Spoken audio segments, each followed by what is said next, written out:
오늘 보실 말씀은 구약성경 537면에 열왕기상 13장 11절부터 19절 말씀까지를 제가 한 절 읽고 여러분들 한 절 읽고 교독하며 읽도록 하겠습니다. 열왕기상 13장 11절부터 19절 말씀까지입니다. 구약성경 537면에 열왕기상 13장 11절부터 19절 말씀까지를 제가 한 절 읽고 여러분들 한 절 읽고 교독합니다. 베델에 한 늙은 선지자가 살더니 그의 아들들이 와서 이날에 하나님의 사람이 베델에서 행한 모든 일을 그에게 말하고 또 그가 왕에게 드린 말씀도 그들이 그들의 아버지에게 말한지라.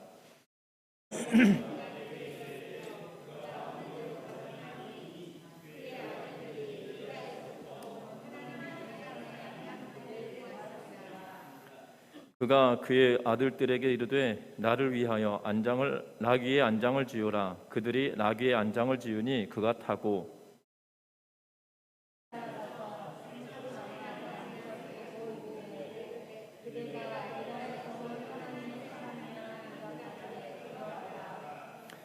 그가 그 사람에게 이르되 나와 함께 집으로 가서 떡을 먹으라.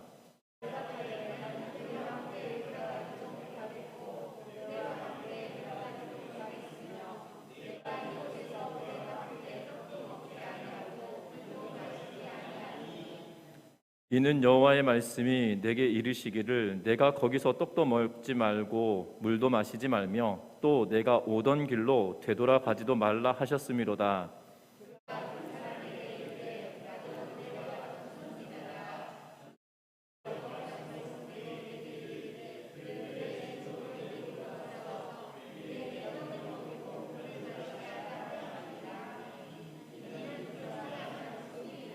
같이 읽습니다. 이에 그 사람이 그와 함께 돌아가서 그의 집에서 떡을 먹으며 물을 마시니라. 아멘. 우리 서로 인사 나누고 말씀 나눕니다. 사랑하고 축복합니다. 제가 어제 이지연 집사님에게 카톡으로 오늘 시간이 촉박할 수 있으니 미리 악보를 보내주세요 그랬는데 미리 보내주셨거든요. 그런데 악보를 제가 하나는 빼먹어 버리고 하나는 우리 함께 기뻐에는 우리 함께 기도해 해가지고 그 다음 그 위에 글씨를 이렇게 PT를 넣어버려가지고 당황했음에도 불구하고 우리 권사님들이나 집사님들이 찬양을 워낙 잘하시다 보니 찬양을 다 따라하시는 것 같아요. 에베네zer 하나님 이 찬양이 되게 어려운 곡인데도 불구하고 너무 잘 해주셔서 감사하고 그리고 은혜롭게 같이 찬양해 주셔서 너무 감사드립니다. 제가 고등학교 다닐 때 친구들하고 대화를 하면서 나는 이것까지 먹어봤다 뭐 이런 허세 섞인 이야기들 많이 했습니다. 그 중에 이 기억나는 친구는 여기 신안 섬에 살고 있던 친구인데요. 저는 그 친구의 말을 아직도 믿을 수가 없습니다. 왜냐하면 어렸을 적부터 뱀을 잡아 먹었다는 거예요. 제가 볼 땐 신안 섬에 뱀이 얼마나 많길래 그 친구가 먹은 걸로 따져보면 씨가 말랐겠구나라는 생각이 들 만큼 뱀을 엄청 먹었다는 거죠. 근데 어렸을 때부터 뭐 동네 형들이랑 같이 산에 다니면서 이 뱀을 잡아먹었다 그러는데 우리나라 뱀이 바다를 건너간다는 뱀은 아직 들어본 적이 잘 없어서 우리나라 그 토종 뱀들은 그 이야기 잘 들어본 적이 없어서 그 친구 때문에 아마 그 신안섬에 이 뱀의 씨알이 다 죽었을 거다, 멸종했을 거라 생각이 듭니다. 그중에 이런 친구들도 있었습니다. 어떤 친구냐면 이 차가운 물에 두부를 넣고 미꾸라지를 거기다 넣어놓으면 이렇게 살살 끓이기 시작하면 미꾸라지가 점점 따뜻해지면서 물속에서 놀다가 더 뜨거워지면 두부 속으로 파고 들어간다. 그래서 두부를 푹 익고 나면 그것을 썰어서 먹었었다. 뭐 이런 친구들인데 아직 저는 그걸 먹어보지 못했으나 그것이 무슨 맛일까 아직도 이해는 잘 안 되지만 그렇게 먹어봤다고 하는 친구들도 있습니다. 그런데 책을 보다가 재미난 이야기를 보았습니다. 뭐냐면 미국 코넬 대학교 실험실에서 비슷한 실험을 했다는 거예요. 어떤 실험을 했냐면 개구리 한 마리를 차가운 물이 담긴 비커에 넣어놓고 비커 밑에는 분젠 등으로 1초에 화씨 0.17도씩 데워지도록 불꽃을 일으켰다고 합니다. 온도가 서서히 높아지기 때문에 개구리는 온도의 변화를 느끼지 못하고 마음만 먹으면 도망갈 수 있음에도 불구하고 0.17도씩 올라가는 그러한 온도에 스스로 취하여서 결국 폭삭 익혀지게 된다라고 이 연구 결과를 본 것을 봅니다. 이 남북 유다, 남유다와 북이스라엘이 갈라진 것은 솔로몬의 죄악으로 말미암음이지만 실제적으로 나누어진 것은 르호보암, 남유다의 왕이었던 르호보암의 어리석음과 북이스라엘 왕 여로보암의 불신앙으로 이 이스라엘과 유다는 더욱더 어두운 그러한 시기를 접해져 가고 있는 것 같습니다. 죄가 죄인 것을 알지 못하고 그곳에 빠져 있다 보면 결국 멸망의 길로 걸어가게 되는 거거든요. 어렸을 때 친구들의 이야기로 들었던 이 두부 속에 두부를 파고들었던 미꾸라지나 또한 물의 온도가 올라가는 것을 감지하지 못하고 익혀 죽은 개구리나 또한 죄가 죄인 것을 알지 못하고 절망스럽게 멸망의 길로 걸어가고 있는 우리들이나 비슷한 처지가 아니겠나 싶은 생각이 들어집니다. 특별히 남유다나 북이스라엘이 참으로 어려운 시기에 접어들었습니다. 특별히 북이스라엘은 여로보암이 단과 베델에 금송아지를 세워두고 그리고 지금 베델에 와서 여로보암이 분향, 다시 말하면 금송아지를 세운 것에 대하여 제사를 지내고 그리고 그것이 하나님이다라고 하며 북이스라엘 백성들과 더불어 하나님께 그들이 말하는 하나님께 제사 지내고 있는 그러한 상태에 하나님께서 유다로부터 선지자를 보내셔서 이 하나님께서 이 요시야 왕을 이 땅에 나오게 하겠고 그리고 이 제단이 무너지게 될 거다라는 예언을 합니다. 그리고 이 예언은 실제적으로 일어날 것인데 지금 이 제단이 깨어져서 재가 쏟아지고 그리고 이 재가 쏟아지는 것이 증거다라고 하면서 외칩니다. 그랬더니 여로보암 왕이 저놈 잡아라 이렇게 이야기하는 그 팔을 딱 뻗었던 그 손이 굳어버리고 풀려지지 않은 상태를 봅니다.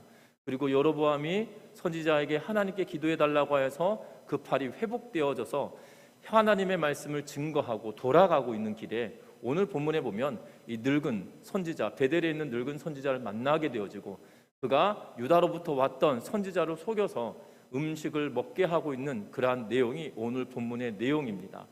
안타깝게도 오늘 성경에 이야기하는 것은 정말 점점점 절망스러운 나라로 되어져 가고 있는 북이스라엘의 그런 모습과 또한 선지자라고 불렸던 자의 이 암울함의 모습이 우리들의 시대를 닮아가고 있는 것이 아닌가, 우리들을 살아가고 있는 지금 현대가 그런 것이 아닌가라고 생각하면서 오늘 본문의 말씀을 통해서 나라가 점점 절망스러운 나라가 되어져 가는 이때에 우리가 깨어서 기도할 수 있는 우리 전미중앙교회 성도님들 되시기를 주의 이름으로 부탁드립니다.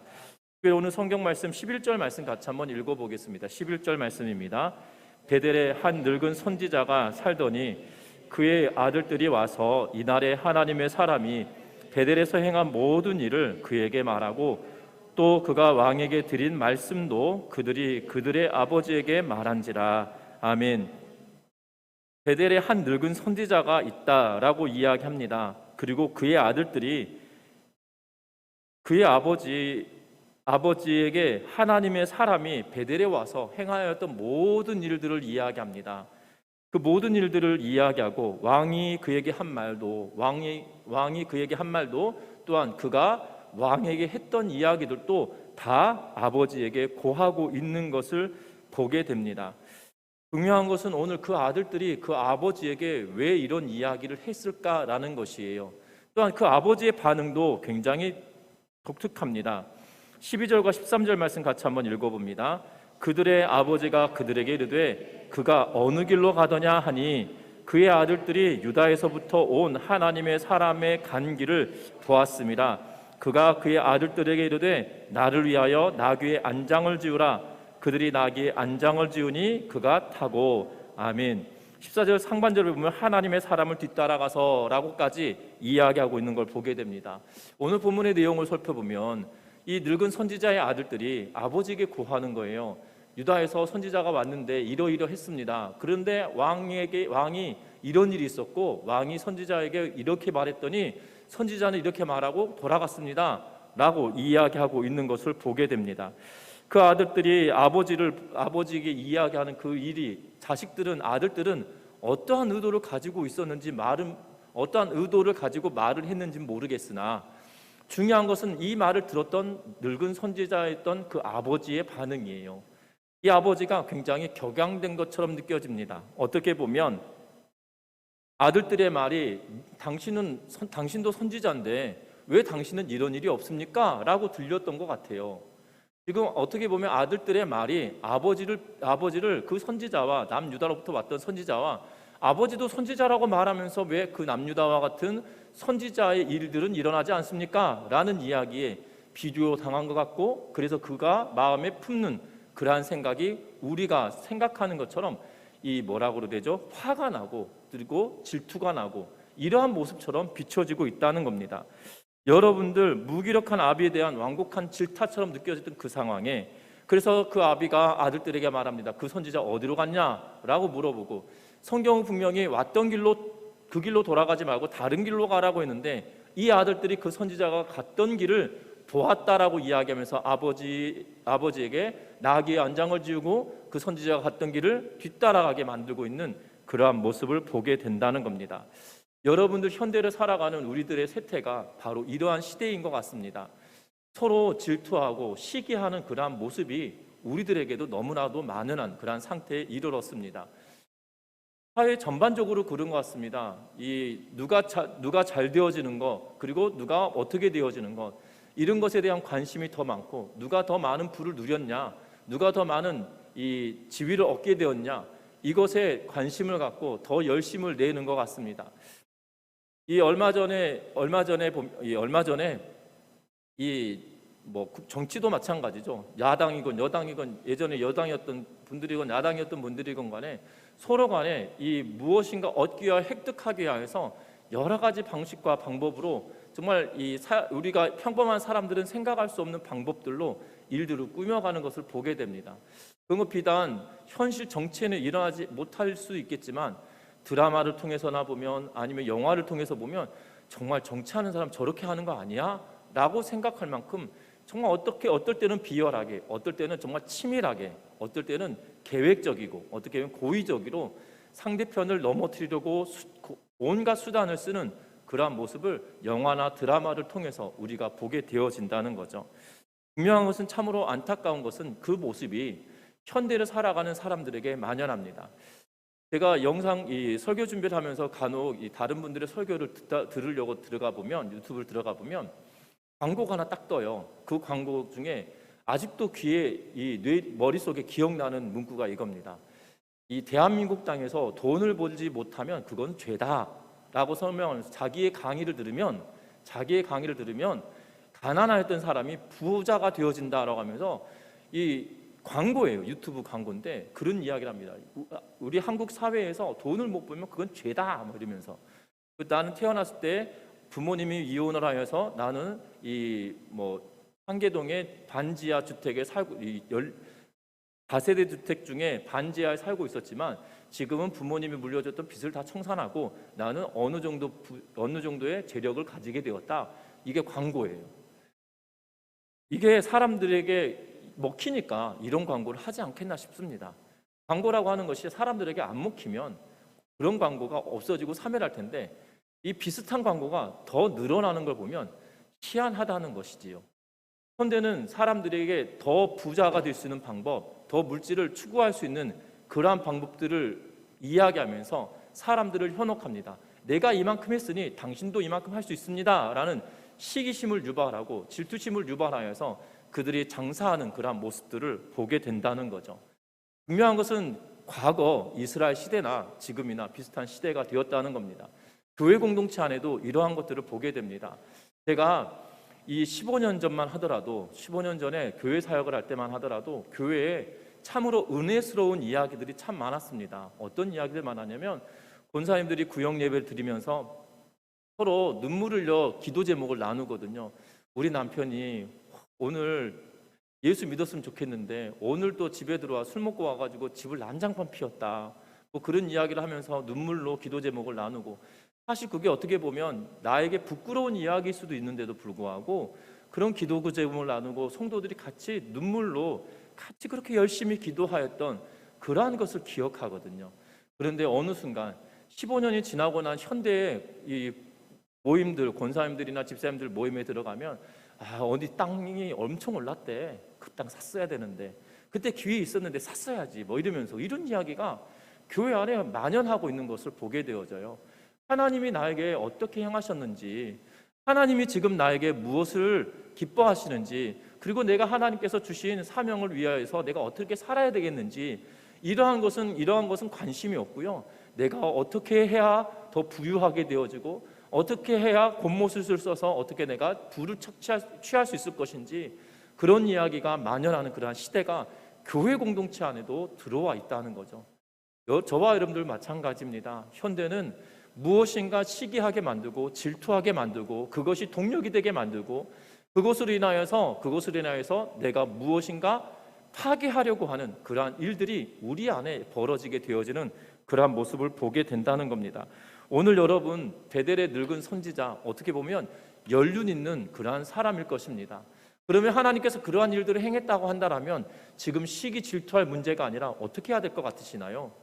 하나님의 부름을 받은 선지자였다면 시기 질투의 문제가 아니라 지금 이 땅에 어려움이 생겼다는 사실을 인지하고 이 상황을 끌어안고 나라와 민족을 위해서 기도해야 하는 것이 이 늙은 선지자의 책무였을 것 같아요. 그런데 그렇게 하지 않고 지금 이 오늘 읽었던 11절부터 13절 말씀까지 14절 말씀 초반까지 보면 마치 그 사람을 추격하여 가는 듯한 그런 뉘앙스로 이야기하고, 그리고 먼저 떠났던 유다로부터 왔던 선지자가 상수리나무 아래에 있는 것을 보고 그 사람이 앉아있고 쉬는 그때까지 쫓아와서 거기에 만나서 이야기를 나누는 그러한 모습으로 보여주고 있다는 것입니다. 이 늙은 선지자가 어떻게 보면 하나님께서 그에게 말씀하신 것이 무엇인지 거기에도 관심을 두어야 할 거 아니겠습니까? 그런데 아들들이 이야기한 것으로 인하여 그의 마음에 찼던 시기와 질투와 분노가 그로 하여금 다름질하게 만들었다라는 사실들을 우리는 주목해 봐야 할 것 같습니다. 우리도 똑같아질 수 있다는 거예요. 우리도 하나님의 사람입니다. 하나님의 자녀이고 하나님의 백성입니다. 그런데 우리 속에 있는 시기와 질투와 분냄이 우리 안에는 있지 않느냐인지, 내 옆에 있는 지체를 보면서 내 안에 어느 순간 시기와 질투가 올라온다라면 우리도 동일하게 이 늙은 선지자와 같을 수 있다는 것에 우리는 초점을 맞춰야 할 것 같습니다. 뿐만 아닙니다.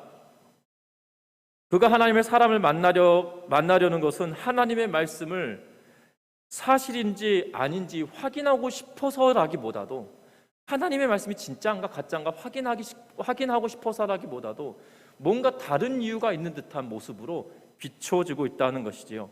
뿐만 아닙니다. 드디어 그 선지자를 만났습니다. 15절 말씀에 보면 이렇게 이야기합니다. 15절 같이 읽어봅니다. 그가 그 사람에게 이르되 나와 함께 집으로 가서 떡을 먹으라. 지금 이 이야기는 여로보암이 했던 이야기와 동일해 보입니다. 뭐라고 이야기했습니까? 7절 말씀에 보면 왕이 하나님의 사람에게 이르되 나와 함께 집에 가서 쉬라, 내가 내게 예물을 주리라 라고 이야기하면서 8절 하반절에 보면 이곳에 쉬고 내가 예물을 주리라 라고 이야기하고 있는 것을 보게 됩니다.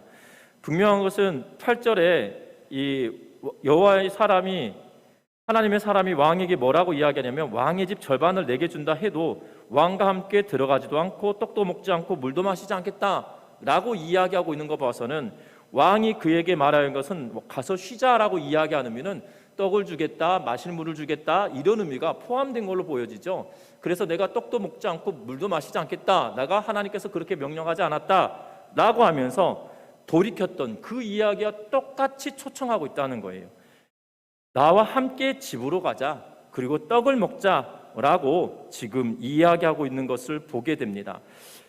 어떻게 보면 하나님께서 분명히 그 사람에게, 하나님의 사람에게 명령하시고 베델에서 먹지도 마시지도 말고 쉬지도 말고 왔던 길로 가지도 말고 다른 길로 가라라고 이야기할 만큼 철저하게 하나님께서 그에게 명령하시고 가르치신 일들이 있다라는 사실입니다.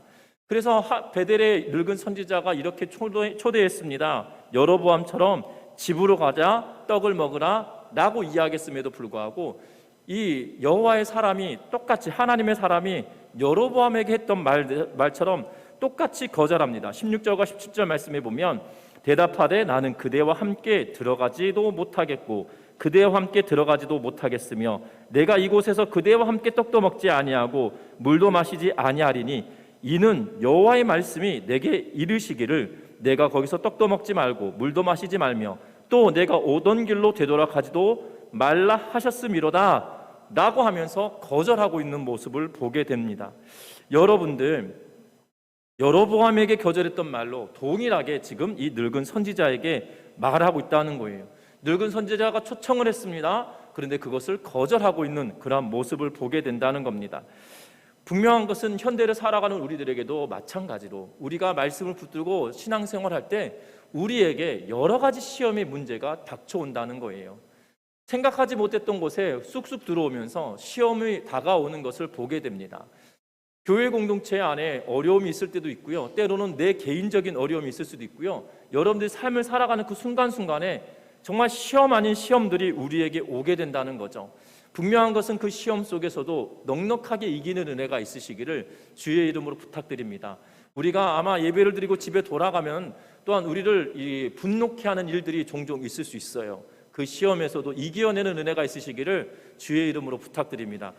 참 감사하게도 감사하게도 우리 성도님들이 교회에서 아멘하고 돌아가면 집에 돌아가면 이렇게 분노가 나고 화가 나는 일들이 있을 겁니다.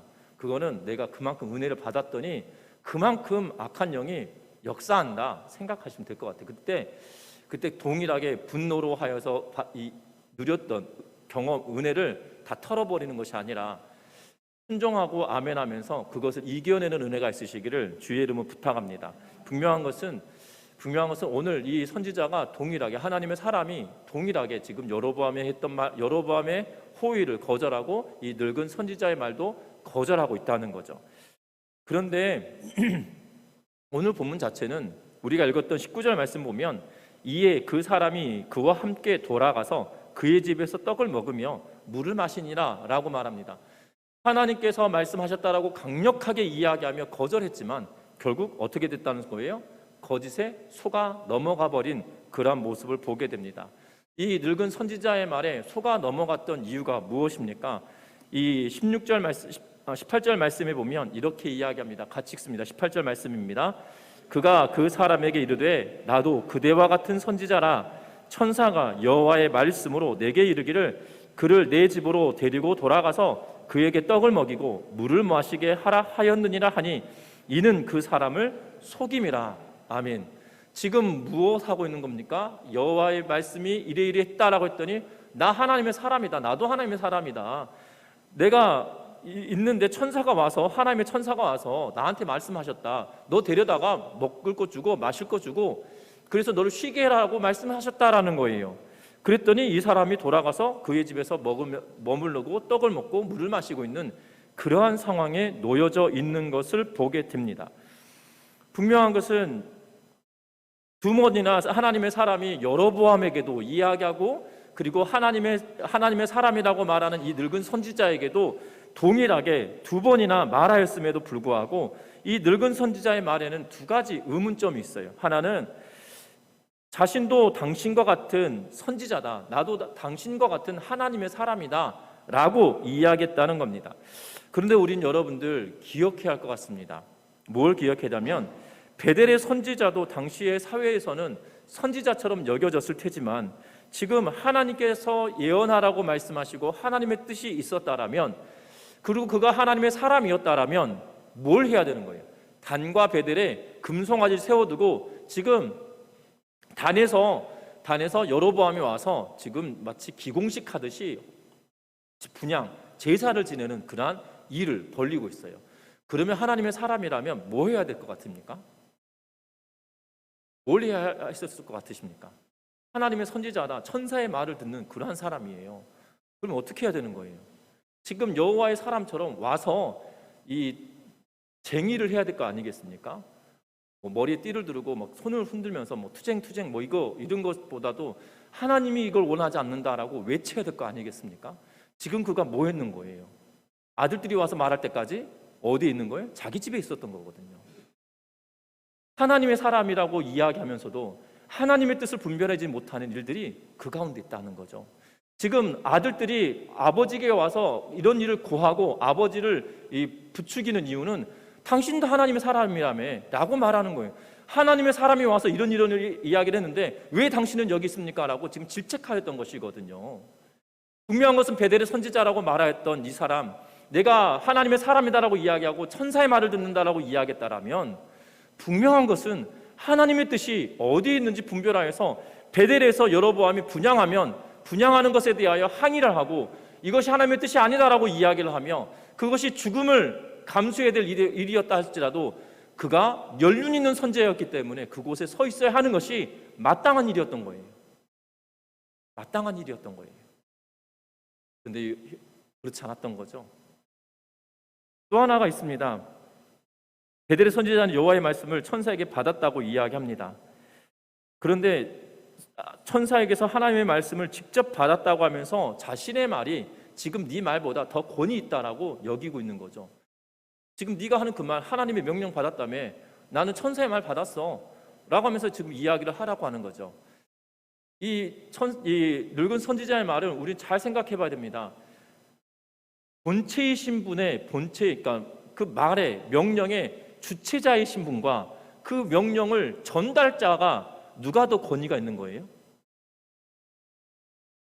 예를 들면 제가 제 큰 아이에게 둘째에게 아빠가 뭐 필요하니 좀 갖다 달라고 부탁을 하면 그 둘째 아이가 아버지의 부탁을 언니가 했는데 그것을 들어주는 이유가 뭐예요? 아빠가 뭐뭐 하라고 했다고 큰딸이 이야기했기 때문이죠. 그러면 그 명령의 주체자가 권위가 있는 거잖아요, 더. 그런데 지금 이 늙은 선지자가 천사가 나한테 와서 말했다. 그러면 뭘 이야기하고 있는 거예요? 너 하나님한테 명령 받았다며? 나 천사한테 명령 받았어. 이야기하고 있는 거예요. 그러면 명령의 주체자가 더 권위가 있어야 되는데 지금 명령을 전달한 그 전달자를 더 높이면서 내가 더 권위 있어라고 이야기하고 있는 그런 모양새가 되어져 있다는 거죠. 이것을 두고 우리 뭐라고 이야기합니까? 주객이 전도됐다라는 표현을 씁니다. 현대를 살아가는 그리스도인들이 하나님의 말씀보다도 그 말씀을 전달하는 매개자를 더 권위 있다라고 여기는 시대가 되어져 버렸어요. 정말 희한한 시대가 되어져 버렸습니다. 예수 그리스도보다도 어떤 교회, 어떤 목사님이 더 유명 인사가 되어졌죠. 예수님이 하나님의 말씀보다도 그분의 명령이 더 중요한 시대가 되어져 버린 그러한 시대를 살고 있습니다. 정치계에서는 이런 것을 두고 팬덤 정치 이런 표현을 쓰는데 교회 안의 공동체 안에도 팬덤 신앙 공동체가 이루어지고 있는 그러한 모습으로 보여지죠. 우리에게는 그리스도만 있어야 하는데 그리스도보다도 다른 이가 더 중요한 인물이 되어져 버리죠. 그리고 그분이 이렇게 이야기했어 라고 말하면 다 통용되는 것처럼 여겨지는 시대가 되어져 버렸습니다. 아마 우리 성도님들도 종종 그런 일들을 경험하실 수도 있을 것 같아요. 우리 목사님이 이랬는데 나 어디 교회 다니는데 우리 목사님이 이렇게 말했어 라고 말하면 그 목사님의 말이 정답인 것처럼 이야기해요. 정말 성경이 뭐라고 말했는지 거기에 관심이 있는 것이 아니고요, 누가 뭐라고 말했는지에 더 관심을 두며 그리고 그것에 더 열심을 두고 그것이 진실이고 진리인 것처럼 그것을 붙들고 살아갈 때가 너무 많다는 거죠. 여러분도 기억해야 됩니다. 이 늙은 선지자가 하나님의 사람이다라고 말했다라면 지금 거기 집에 죽치고 앉아있어야 될 상황이 아니고요, 여로보암이 와서 분향하는 그 자리에 가서 삭발을 하든지 투쟁을 하든지 뭔가 했어야 되는 거죠. 하나님의 사람이었다라면. 그런데 그것도 하지 않았어요. 뿐만 아니라 하나님의 사람이다라고 말함에도 불구하고 하나님의 명령보다도 나 천사가 와서 말했어 라고 하며 자신의 매개자가 더 권위 있는 것처럼 이야기하며 하나님의 명령을 권위 없게 만들어버리는 그러한 상황에 놓여져 버린다는 사실이에요. 현대를 살아가는 우리들도 이러해질 수 있어요.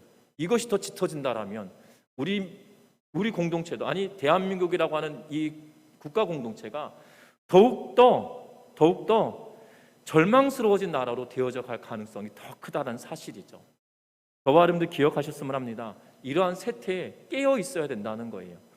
특별히 오늘 이 18절 말씀을 통하여서 우리 또 기억해보고 생각해봐야 될 것이 또 있는데요, 이 늙은 선지자의 의도입니다. 하나님의 사람의 말이 참인지 거짓인지 알고 싶은 것이, 진짜인지 거짓인지 알고 싶은 것에 관심을 두고 있는 것이 아니에요. 지금 현재 상황에 베델의 미래에 이것에 관심이 있는 것이 아닌 것 같아요. 베델의 미래라면 너가 했던 말이 하나님께서 그렇게 명령하셨다면 내가 뭘 해야 될까라고 물어야 될 거 아니겠습니까? 나도 하나님의 사람인데 내가 지금 뭐 해야 할까라고 질문하는 것이 당연할 것 같아요. 그런데 지금 내가 뭘 해야 될까라고 묻는 것이 아니고 우리 집에 와서 쉬어라. 나 천사의 말 들었다. 너를 데려다가 먹이라고 하고 마시라고 한다. 이 말밖에 하지 않거든요. 또 하나가 있습니다. 이 베델의 선지자가 왜 속았냐는 거예요. 베델의 선지자가 나는 하나님의 명령을 들었다라고 말하면서 천사의 말 들었다고 하는 이 사람의 말에 혹하고 넘어가 버리고 있는 것을 보게 됩니다. 여러분들 잘 생각해 봐야 합니다. 뭘 생각해 봐야 되냐면 하나님이 왜 베델에서 먹지도 마시지도 쉬지도 말고 왔던 길로 가지도 말고 다른 길로 떠나라라고 말씀하셨겠냐는 거예요. 왜 그랬을까라고 고민해 보면 하나님은 베델의 가능성을 버리신 것 같아요.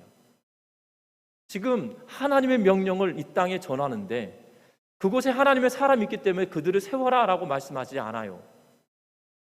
그곳에서 선언하고 너는 왔던 길로도 가지 말고 다른 길로 떠나라라고 말하면서 말씀하고 있죠. 지금 그곳에 남아있는 선지자들을 한 명이라도 거론하거나 그러시지 않고요. 하나님은 마치 그 베델을 버리신 것처럼 선포하고 선언하고 떠나고 있다는 거예요. 그런데 그 유다에서 온 선지자는 하나님의 말씀을 받았고 들었음에도 불구하고 거기에 관심을 두고 있지 않다는 거예요. 우리들의 모습도 여기에 비춰봐야 할 것 같습니다. 앞에서도 말씀드린 것처럼 현대는 팬덤이 이 팬심으로 인해서 좌지우지 되어지는 그러한 시대가 되어져 버렸죠. 교회 공동체도 마찬가지로 말씀을 드렸습니다. 뿐만 아니라 그러면 그 말씀을 들었던 그 사람, 하나님의 명령을 들었던 그 사람은 왜 하나님의 말씀을 다시 한번 확인하지 않고 그 천사의 말 들었다고 하는 베델의 늙은 선지자의 말에 솔깃하여서 유혹에 넘어가 버리게 됐냐는 거예요. 저와 여러분들 기억해야 합니다. 검증할 것을 검증해 봐야 되는 거예요. 천사의 말이라 할지라도 검증할 것은 검증해 봐야 된다는 거예요. 뭘로 검증하는 거예요? 나에게 주신 하나님이, 나에게 말씀하시고 명령하셨던 그 하나님이 정말 그렇게 하라고 하셨냐라는 것을 확인해 봐야 되지 않겠습니까? 우리 현대를 살아가는 그리스도인들도 마찬가지예요. 누가 이렇게 하나님께서 누가 이렇게 하라고 했다더라가 중요한 것이 아니고요. 하나님이 나에게 뭐라고 말씀하시냐, 지금 하나님이 나에게 무엇을 요구하시냐, 거기에 관심을 더 두어야 한다는 거예요. 그런데 우리는 거기에 관심을 더 두지 않거든요. 이 하나님의 사람도 지금 그 이야기를 천사가 전했다라면 하나님 진실이십니까? 정말입니까? 라고 확인하며 하나님의 말씀을 다시 한번 들어야 되지 않겠습니까? 베델에서는 어떠한 물도 떡도 먹지 말고 떠나라라고 말씀하셨다라면 베델의 선지자의 집은 어디에 있는 거예요? 베델에 있는 거잖아요. 베델의 선지자의 집은 베델에 있기 때문에 베델의 선지자라고 말하는 거잖아요.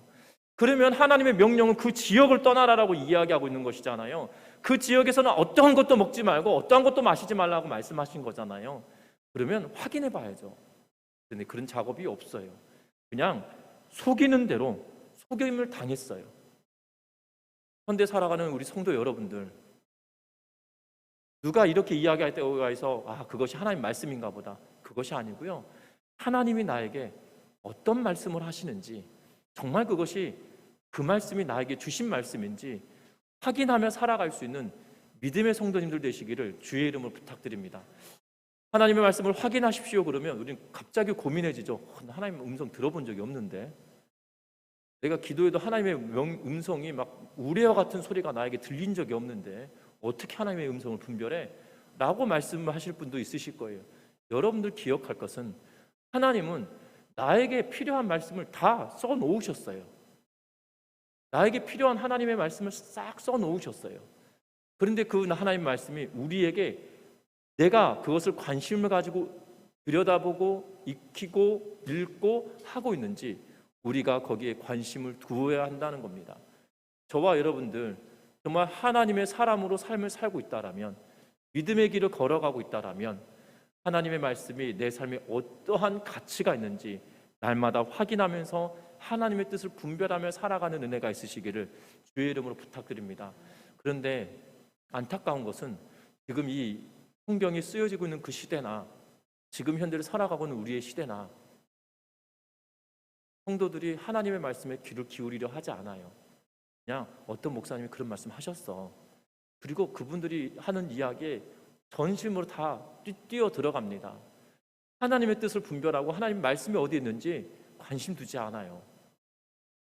그래서 교회 공동체가 교회 공동체의 모습이 아니라 세상 공동체인 것처럼 느껴질 때가 있고, 어떻게 보면 세상의 사교 클럽 같은 느낌을 받을 때가 있는 그런 시대가 되어져 버렸어요. 우리 전미중학교 성도 여러분들, 이 점점점 절망스러운 시대가 되어져 가고 나라가 되어져 가고 있는 이때에 우리가 그럼 깨어서 무엇을 해야 하겠습니까?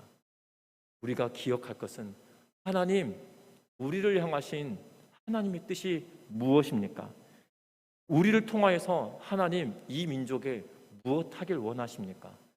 하나님, 내가 지금 이 상황에서 무엇 하길 원하십니까? 라고 하나님의 뜻을 구하고 하나님의 은혜를 구하고 하나님께 산 소망을 두고 하나님이 기뻐하실 일이 무엇입니까? 라고 질문을 하며 하나님의 말씀을 탐독해가는 은혜가 있으시기를 주의 이름으로 부탁합니다. 이러한 분들이 늘어나야 되는 것 같아요. 하나님, 이 나라를 위해서 내가 무엇 하기를 하나님 원하시나요? 이 나라를 위해서 내가 지금 무엇 해야 합니까? 라고 하나님께 질문을 하고 말씀을 통해서 깨닫고 하나님이 나에게 하라고 하시는 그 말씀에 순종하며 순복해 내므로 말미암아 이 나라 민족의 희망이 되는 교회가 되는 은혜가 있으시기를 주의 이름으로 부탁드립니다. 우리 전미동에 있는 작은 교회이기 때문에 대한민국의 사람들이 뭘 알겠어? 라고 생각하실 수 있습니다. 그런데요, 중요한 것은 어디에 있냐가 중요하지 않은 것 같아요. 그리고 교회 크기가 얼마가 더 크냐, 이거 중요하지 않은 것 같아요. 하나님의 뜻을 분별하고 깨어서 하나님이 합당하게 여기시는 것에 관심을 두고 그곳에 눈물을 쏟고 그곳에 땀을 흘리고 그것에 마음을 두어서 그것이 이루어지고 성장해 갈 수 있도록 그것에 뜻을 두고 기도하는, 그리고 그렇게 행하는 자들이 있어야 더욱더 나라가 절망스러워지지 않고 더욱더 기쁨이 된다는 걸 기억하면서 하나님, 내가 무엇 하길 원하십니까? 하나님, 이 나라를 위해서 내가 지금 무엇을 할까요? 라고 질문하며 기도할 수 있는, 그리고 하나님의 말씀을 깨달아갈 수 있는 우리 모든 성도님들 되시기를 주의 이름으로 부탁합니다. 그래서 여러분들이 이 나라의 소망이 되었음을 하고 우리 전미중앙교회 교회 공동체가 이 나라의 희망이 되는 은혜가 있기를 주의 이름으로 부탁드립니다.